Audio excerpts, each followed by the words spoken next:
Learners. కనుక మనము నేర్చుకునేటువంటి వారము. నేర్చుకోవాలి. నేర్చుకుంటేనే రేపొద్దున్న భవిష్యత్తు ఉంటుంది. చిన్నపిల్లలకి మనం చెప్తా ఉంటాం, నేర్చుకో నేర్చుకో, చదవడం నేర్చుకో, రాయడం నేర్చుకో, తెలివిగా ఉండడం నేర్చుకో, జ్ఞానం కలిగి జీవించడం నేర్చుకో. ఎందుకు నేర్చుకోవాలి అంటే రేపొద్దున్న భవిష్యత్తు బాగుండాలి అంటే ఇవన్నీ మనం ఏం చేయాలి? నేర్చుకోవాలి. శరీరానుసారంగా ఈ లోకంలో ఇంత చేస్తున్నటువంటి మనము ఆత్మీయానుసారముగా దేవుడు మనకిచ్చినటువంటి ఈ వాక్యాలను అనుసరించి నడవగలిగితే, ఈ లేఖనాలను వాక్యాలను అతిక్రమింపకుండా ఉండడం మనం నేర్చుకోగలిగితే దేవుని దీవెనలు మనం పొందుకుంటాం. దేవుని దీవెనలు మనం పొందుకుంటాం. అందుకనే పాట ఉంది కదా, నేర్చుకుందును నేర్చుకున్నటకు నీ యొద్ద యేసు కూర్చుండి ఉందునయ్యా. నేర్చుకున్నటకు నీ యొద్ద యేసు కూర్చుండి విందునయ్యా. నేర్పించు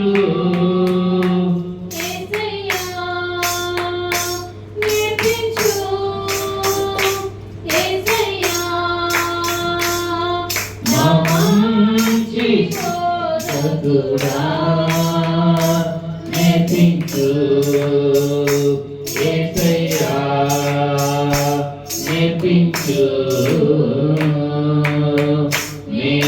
నేర్చుకొనుటకు నీ యొద్ద యేసు కూర్చుండి విందునయ్యా. హల్లెలూయా. కనుక నేర్చుకోవాలి. ఈ శరీరానుసారంగా ఈ లోకంలో అనేకమైనటువంటి విషయాల్లో మనం నేర్చుకుంటూ ఉన్నాం. దేవుడు మనకి ఇచ్చినటువంటి ఈ లేఖనాలలో నుంచి కూడా మనము నేర్చుకోవాలి. ఏం నేర్చుకోవాలనంటే లేఖనాలను అతిక్రమించకుండా ఉండడం నేర్చుకోవాలి. పౌలు భక్తుడు అంటూ ఉన్నాడు కొరింథీయులకు రాస్తూ, అయ్యా సహోదరులారా సహోదరులారా మీరు నేర్చుకోండి. ఏం నేర్చుకోవాలి? లేఖనాలను అతిక్రమింపకుండా ఉండడానికి మీరు సన్నద్ధులై నేర్చుకోండి అని తెలియపరుస్తూ ఉన్నాడు. ఆ దినాలలో పౌలు భక్తుడు ప్రకటిస్తూ అనేక మందికి పత్రికలు రాస్తూ ఆయన తెలియజేశారు. ఈ దినాన సేవకులు తెలియజేస్తూ ఉన్నారు. కనుక నేర్చుకోవాలి. వాక్యాన్ని అతిక్రమింపకుండా ఉండడం నేర్చుకోగలగాలి. రెండోదిగా పరిశుద్ధులుగా జీవించడం నేర్చుకోవాలి. ఈ లోకంలో సాతానుగాడు ఎవరిని పడేయాలా, ఎవరిని కూలగొట్టాలా, లేదంటే ఎవరిని పాపపు ఊబిలోకి నెట్టివేయాలా, లేదంటే ఎవరిని పాపంలోకి లాగాలా అని సాతానుగాడు అనేకమైనటువంటి ప్రయత్నాలు చేస్తూ ఉన్నాడు. ఈ రోజున పరిశుద్ధులుగా జీవించాలి. బైబిల్ గ్రంథం సెలవిస్తుంది, నేను పరిశుద్ధుడును కనుక మీరును కూడా పరిశుద్ధులై ఉండండి. మీరందరూ కూడా పరిశుద్ధంగా జీవించండి. ఎప్పుడు యథార్థత కలిగి, నీతి కలిగి, న్యాయం కలిగి నడుచుకోండి అని దేవుని వాక్యము బైబిల్ గ్రంథం సెలవిస్తూ ఉంది. కనుక మనము ఎలా ఉండాలి? పరిశుద్ధులుగా ఉండాలి. పరిశుద్ధంగా జీవించడం మనం నేర్చుకోవాలి. రెండవదిగా చూడండి, ఫిలిప్పీలకు రాసినటువంటి పత్రిక, ఫిలిప్పీలకు రాసినటువంటి పత్రిక 4వ అధ్యాయము, ఫిలిప్పీలకు రాసినటువంటి పత్రిక 4వ అధ్యాయము 11వ వచనం చదువుకుందాం. 12వ వచనం, నాకు కొదువ కలిగినందున నేనిలాగూ చెప్పుట లేదు, నేనే స్థితిలో ఉన్నాను ఆ స్థితిలో సంతృప్తి కలిగి ఉన్నా, నేర్చుకొని ఉన్నాను. దీన స్థితిలో ఉండనెరుగుదును, సంపన్న స్థితిలో ఉండనెరుగుదును.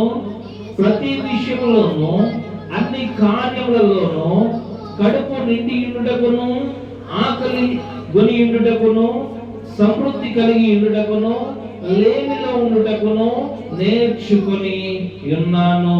నన్ను బలపరచుమని అందే నేను సమస్తమును చేయగలను అని భక్తుడు సెలవిస్తూ ఉన్నాడు.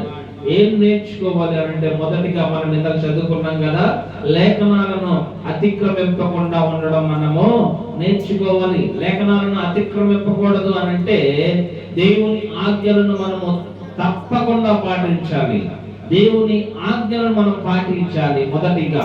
రెండవదిగా ఇక్కడ ఫిలిప్పీయులకు రాసినటువంటి పత్రిక 4వ అధ్యాయం 11వ వచనంలో భక్తుడు ఏ విధంగా చెప్తున్నాడంటే, నేనున్న స్థితిలో సంతృప్తి కలిగి నేర్చుకొని ఉన్నాను. నేను ఉన్నటువంటి స్థితిలో సంతృప్తి కలిగి జీవించడం నేర్చుకొని ఉన్నాను అంటూ ఉన్నాడు.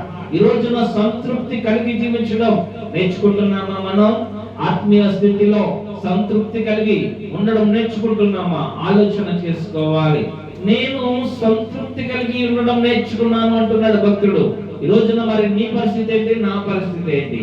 సంతృప్తి కలిగి జీవించడం మనం నేర్చుకుంటున్నామా? దేవుడు ఇందాక మనం చదువుకున్నాం కదా, వాక్యాన్ని లేఖనాలను అతిక్రమింపకూడదని.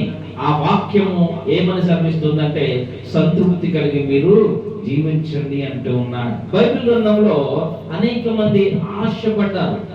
వారికి ఏం లేదంటే తృప్తి లేదు.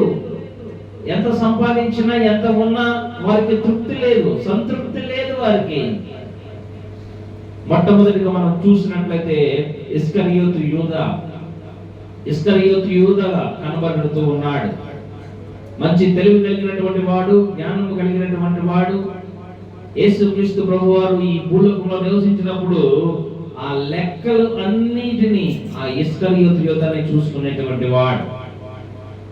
మొత్తం ఆర్థిక లావాదేవీలన్నిటినీ ఆయనే చూసుకునేవాడు. మంచి టాలెంటెడ్ పర్సన్ ఆయన. నిజంగా బ్రతుకు ఉంటే అపోస్తలుడైనటువంటి పౌలు గారు చేసినటువంటి సేవ ఇస్కరియోతు యూదా చేయాలి. కానీ ఆయనకి ఏం కలిగింది? ఆశ కలిగింది. దేని మీద ఆశపడ్డాడు? వెండి నాణాల మీద ఆశపడ్డాడు. ఉన్న దాంట్లో సంతృప్తి లేదు, ఉన్న దాంట్లో తృప్తి లేదు. దేని మీద ఆశపడ్డాడు? కనుక నాణాల మీద ఆశపడ్డాడు. చివరాఖరికి పశ్చాత్తాపడినా గాని ఆఖరికి ఏమైపోయాడు? తన ప్రాణాన్ని తనే తీసేసుకున్నాడు. ఈ రోజున సంతృప్తి కలిగి జీవించడం లేదు. సంతృప్తి కలిగి జీవించడం నేర్చుకొని ఉన్నానని భక్తుడు సెలవిస్తూ ఉన్నాడు. కనుక సంతృప్తి కలిగి ఉండడం నేర్చుకోవాలి. ఏ స్థితిలో నీవున్నా సరే సంతృప్తి కలిగి నీవు జీవించడం నేర్చుకోవాలి. ఇస్కరియోతుకి సంతృప్తి లేదు. ఎంత డబ్బు ఉన్నా సరే, ఎన్ని లెక్కలు చూస్తూ ఉన్నా సరే సంతృప్తిగా లేదు. యేసుక్రీస్తు ప్రభువారిని వెండి నాణాలకు అమ్మేశాడు, ఆశపడ్డాడు. చూడండి, మరొక వ్యక్తిని మనం చూద్దాం. యెహోషువ గ్రంథము 7వ అధ్యాయము. యెహోషువ గ్రంథము 7వ అధ్యాయము 21వ వచనాన్ని చదువుకుందాం. యెహోషువ గ్రంథము 7వ అధ్యాయము 21వ వచనం.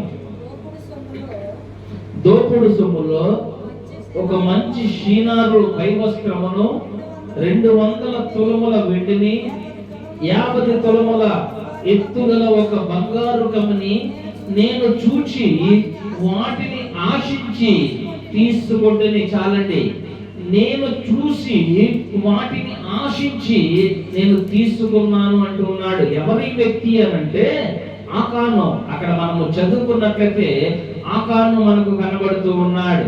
ఏదయ్యా ఇతను చేసినటువంటి తప్పంటే ఆశపడ్డాడు. దేవుడు చెప్తూ ఉన్నాడు, మీరు యుద్ధానికి వెళ్తూ ఉన్నారు ఎరుకో పట్టణానికి. అక్కడ ఉన్నటువంటి వెండిని గాని బంగారాన్ని గాని ప్రతి వస్తువుని గాని నాశనం చేయమంటే ఈ ఆకాను ఏం చేశాడంటే వాటిని చూసి ఆశపడ్డాడు.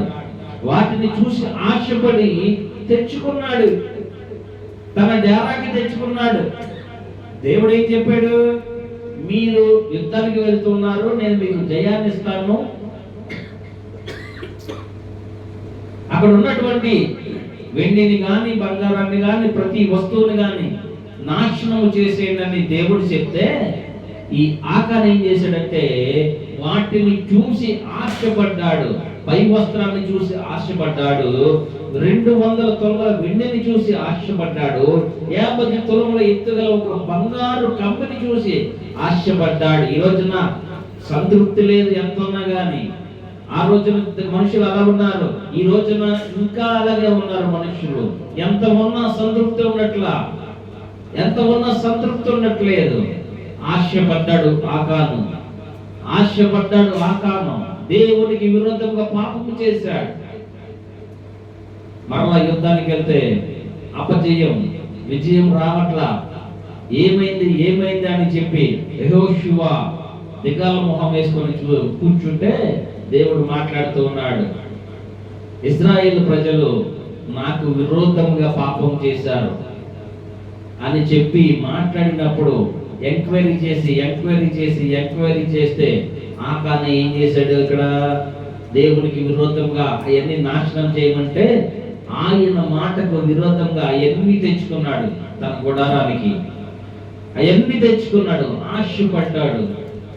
తీరా యెహోషువ ముందు ఒప్పుకుంటూ ఉన్నాడు. చూడండి ఆ మాట అంటూ ఉన్నాడు అక్కడ 20వ వచనంలో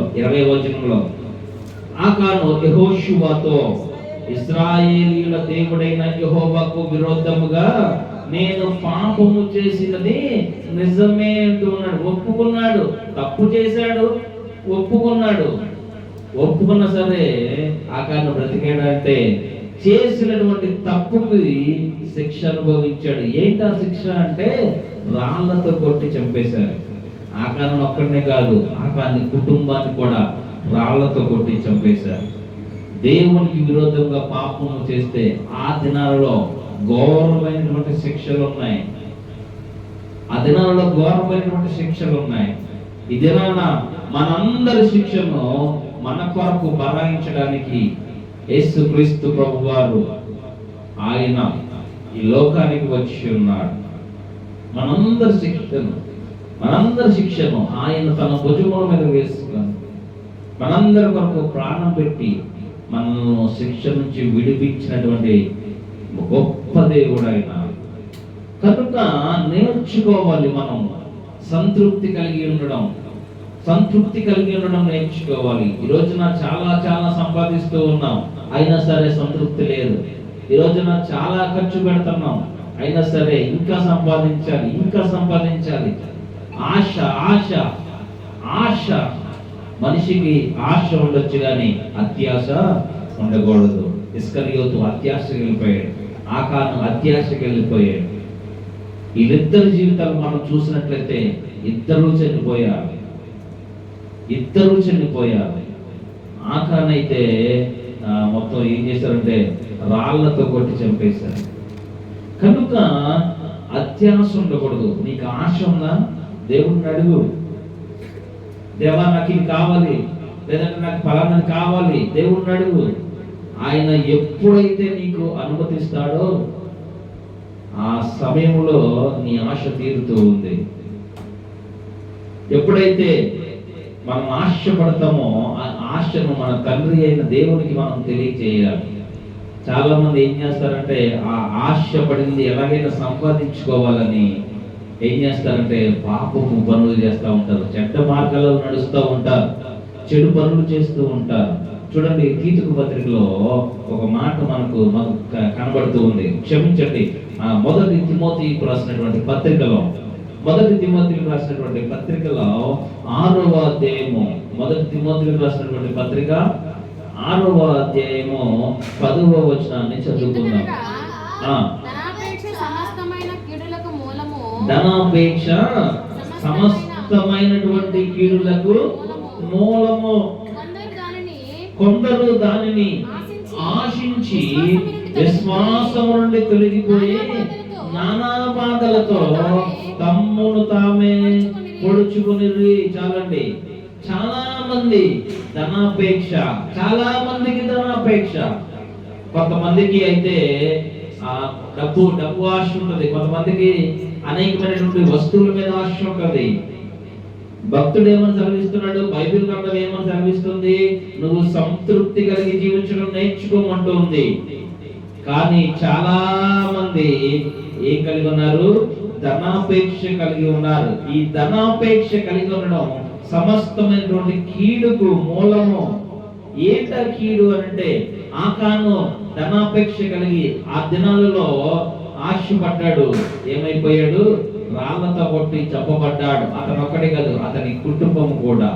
ఇస్కరియోతు కూడా ధనాపేక్షకు లోనైపోయాడు కనుక ఏమైపోయాడు, తన ప్రాణాన్ని తీసుకునేటువంటి ఆ స్థితి ఇస్కరియోతుకు వచ్చింది.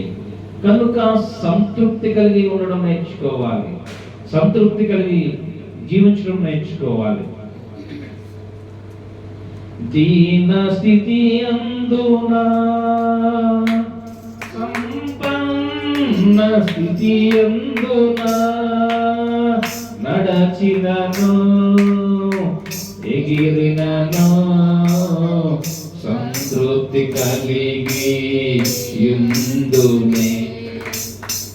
దీన స్థితి అందునా సంపన్న స్థితి అందునా నడచినను ఎగిరినను సంతృప్తి కలిగి యుందునే. నిత్యము ఆరాధనకు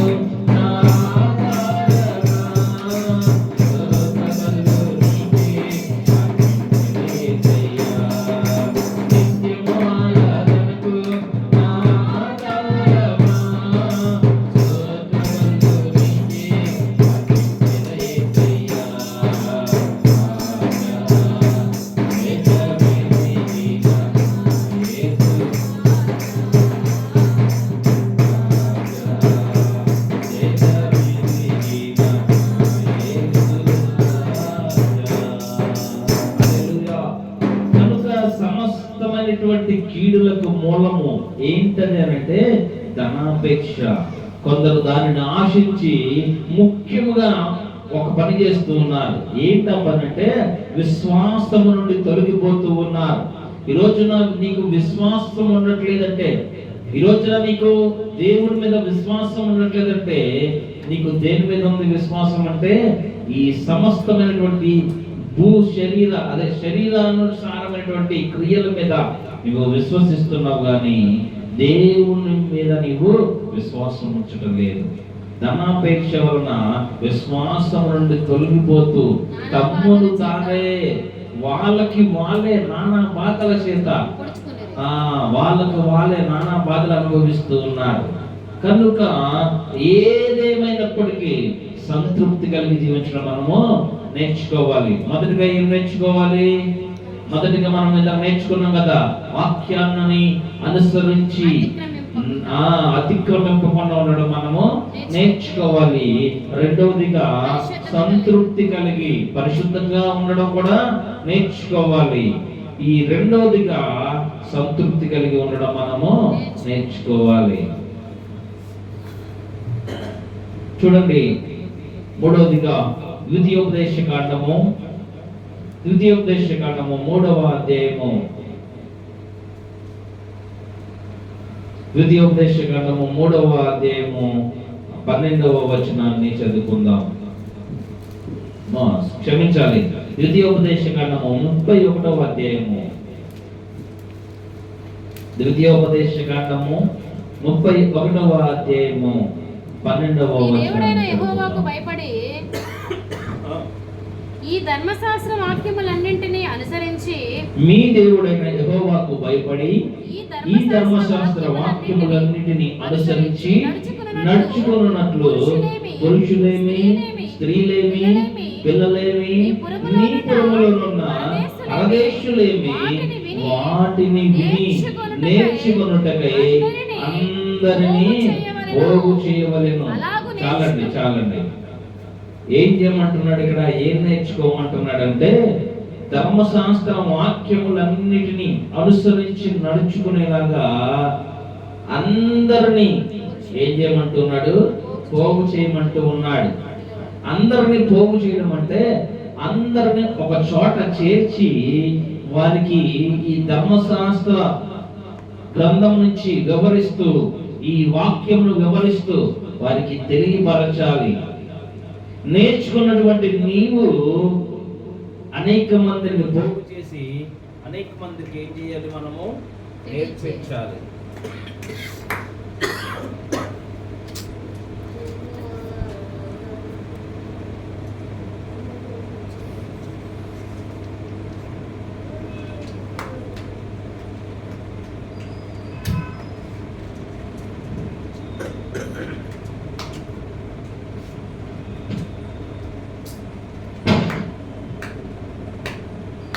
హల్లెలూయా.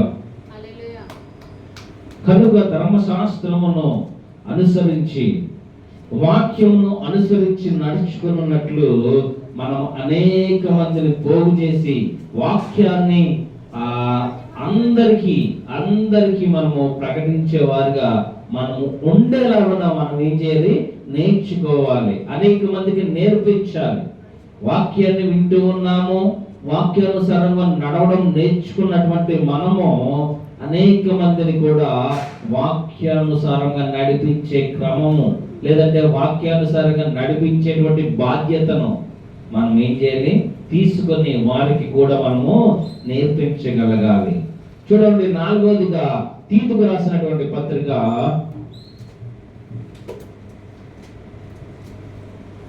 ప్రైజ్ ది లార్డ్, హల్లెలూయా. అపోస్తలుడైనటువంటి పౌలు గారు తీతుకు రాసినటువంటి పత్రిక 3వ అధ్యాయము 14వ వచనాన్ని చదువుకుందాం. మనవారును నిష్ఫలులు కాకుండా నిమిత్తము అవసరమును బట్టి సమయోచితముగా సత్క్రియలను శ్రద్ధగా చేయుటకు నేర్చుకొనవలెను. ఏం చేయడానికి నేర్చుకోవాలి? సత్క్రియలను సత్క్రియలను చేయడానికి మనము నేర్చుకోవాలి. అవసరాన్ని బట్టి సత్క్రియలు, సమయోచితమును బట్టి సత్క్రియలు చేయక నేర్చుకోవాలి. చాలా మందికి ఇది రాదు. మంచి పనులు, సత్క్రియలు అనగా మంచి పనులు చేయడం చాలా మందికి రాదు. చాలా మంది చెయ్యరు కూడా. కానీ బైబిల్ గ్రంథం ఏమని సెలవిస్తుందంటే మంచి పనులు చేయడం నేర్చుకోవాలి. సత్క్రియలను శ్రద్ధగా చేయాలంట. మళ్ళీ ఎలా పడితే అలా కాదు, మంచి పనులు శ్రద్ధ కలిగి చేయడం నేర్చుకోవాలి. దేవుని వాక్యము సెలవిస్తూ ఉంది. ఈ దినాన మనము నేర్చుకోవాల్సినటువంటి విషయాల్లో ఈ యొక్క అంశాలు ఉన్నాయా లేదనేది మనము ఆలోచన చేసుకొని గమనించుకోవాల్సిందిగా తెలియజేస్తూ ఉన్నాను. కనుక అవసరాన్ని బట్టి సమయోచితముగా మంచి పనులు శ్రద్ధగా చేయడం మనము నేర్చుకోవాలి. సత్క్రియలు అనగా మంచి పనులు. ఈరోజున మనము దేవుని విషయంలో అనేక మంది మంచి పనులు చేస్తూ ఉన్నారు, చాలా మంచి పనులు చేస్తూ ఉన్నారు. కానీ ఈ రోజున వారికి అవమానాలు ఎదురవుతూ ఉన్నాయి, నిందలు ఎదురవుతూ ఉన్నాయి, లేదంటే అపజయాలు ఎదురవుతూ ఉన్నాయి. కనుక దేవుని విషయంలో మంచి పనులు చేస్తూ ఉన్నారు. దేవుడే వారిని దీవించి ముందుగా నడిపిస్తూ ఉన్నాడు, బలపరుస్తూ ఉన్నాడు. కనుక మనము కూడా శ్రద్ధ కలిగి ఏం నేర్చుకోవాలి? సత్క్రియలు చేయడం మనము నేర్చుకోవాలి. చివరిగా యెషయా గ్రంథంలో ఒక మాట చూసుకొని ముగించుకుందాం. యెషయా గ్రంథము 1వ అధ్యాయము 17వ వచనాన్ని చదువుకుందాం. యెషయా గ్రంథము 1వ అధ్యాయము 17వ వచనాన్ని చదువుకుందాం. కీడు చేయుట మానుడి, మేలు చేయుట నేర్చుకొనుడి. కీడు చేయుట మానుడి, మేలు చేయ నేర్చుకొనుడి. న్యాయము జాగ్రత్తగా విచారించుడి, హింసింపబడు వారిని విడిపించుడి. చాలండి. కీడు చేయుట మానాలి. ఏం నేర్చుకోవాలి? మేలు చేయడం నేర్చుకోవాలి. సత్క్రియలు చేయడం ఎలాగో రాదు, మేలు చేయడం ఎలాగో రాదు. చాలా మంది సత్క్రియలు చేయరు, ఎదుటి వారికి మేలు కూడా చేయరు. కానీ బైబిల్ గ్రంథం ఏమని సెలవిస్తుందంటే ఎవరికి కీడు చేయొద్దు, ఎవరికి కీడు చేయకండి, మేలులు చేయండి అంటుంది. ఈ రోజున అందరికీ మేలులు చేయడానికి అనేక మంది సత్యాన్ని బోధిస్తూ ఉన్నారు. అందరికీ మేలు. ఏంటో మేలు? ప్రతి వారికి 2వ మరణము కలదు. శరీరానుసారంగా నీవు చనిపోతావు. 2వ మరణం ఏంటయ్యా అంటే ఈ లోకంలో జీవించినటువంటి నీవు ఒకనొక దినమున దేవుని ముందు తీర్పు దినమున నిలబడవలసినటువంటి వాడు. ఆ 2వ మరణమును తప్పించడానికి ఈ రోజున ఈ లోకంలో అనేక మంది మేలు చేస్తున్నారు. ఏంటా మేలంటే మీరు మంచి మార్గంలో నడవండి, వ్యర్థమైన వాటిని విడిచిపెట్టండి, సత్యాన్ని తెలుసుకోండి, అసత్యాన్ని విడిచిపెట్టండి, సృష్టిని తెలుసుకోండి, సృష్టికర్తను తెలుసుకోండి, సృష్టిని పూజించకండి అని అనేకమైనటువంటి మంచి మాటలు ఈ రోజున తెలియపరుస్తూ ఉంటే చాలా మంది మాకు కీడు చేస్తున్నారు, మా దేశానికి కీడు చేస్తున్నారు అనేటువంటి నిందలు, అపనిందలు అందరిని కొడుతూ ఉన్నారు, ఇబ్బంది పెడుతూ ఉన్నారు, తిడుతూ ఉన్నారు. అయినా సరే వారు ఎవరిని చూసి బరాయిస్తున్నారంటే దేవుని ముఖమును చూస్తూ వారు నడుస్తూ ఉన్నారు. దేవుని బట్టి ఎవరైతే దేవుని నామంలో నిందలు అవమానాలు ఎదుర్కొంటారో వారి చేసినటువంటి పనులు దేవుని విషయంలో దేవుడు చూస్తూ వారిని ఒంటరిగా వదిలేయడు. కనుక మనము నేర్చుకోవాలి. అనేక విషయాలు ఈ లోకానుసారంగా నేర్చుకుంటున్నటువంటి మనము ఆత్మీయానుసారంగా మొదటిగా నేర్చుకోవాల్సిన విషయం ఏంటయ్యా అంటే లేఖనాలను అతిక్రమింపకుండా ఉండడం మనము నేర్చుకోవాలి. పరిశుద్ధంగా జీవించడం మనము నేర్చుకోవాలి. రెండవదిగా సంతృప్తి కలిగి ఉండడం మనము నేర్చుకోవాలి. మనకున్న దాంట్లోనే సంతృప్తి కలిగి జీవించాలి. మనకున్న దాంట్లోనే అతృప్తి కలిగి జీవించాలి, నేర్చుకోవాలి అలా జీవించడం. మూడవదిగా వాక్యములన్నిటిని అనుసరించి నడుచుకున్నట్లు అందరినీ పోగు చేయడం నేర్చుకోవాలి. దేనికి పోగు చేయడం అంటే మనం నేర్చుకున్నటువంటి ఏ ఏ విషయాలు మనం నేర్చుకున్నామో ఆ విషయాలు అందరికి నేర్పించడానికి మనము వారిని పోగు చేస్తూ మనం నేర్చుకున్నది వారికి నేర్పించాలి. నాలుగవదిగా సత్క్రియలు చేయడం మనము నేర్చుకోవాలి. సత్క్రియలు అంటే మంచి పనులు చేయడం మనము నేర్చుకోవాలి. చివరిగా ప్రతి వారికి మేలు చేయడం మనము నేర్చుకోవాలి. కీడు చేయొద్దు, కీడు చేయకుండా మనము మేలు చేయాలని దేవుని వాక్యము సెలవిస్తుంది కనుక మనము మేలు చేసేవారిగా ఉందాం. దేవుడు అటువంటి భాగ్యము కృప మనందరికీ దయచేయును గాక. ఆమేన్. ఈ చిన్న వాక్య భాగమును దేవుడు దీవించి ఆశీర్వదించును గాక. ఆమేన్.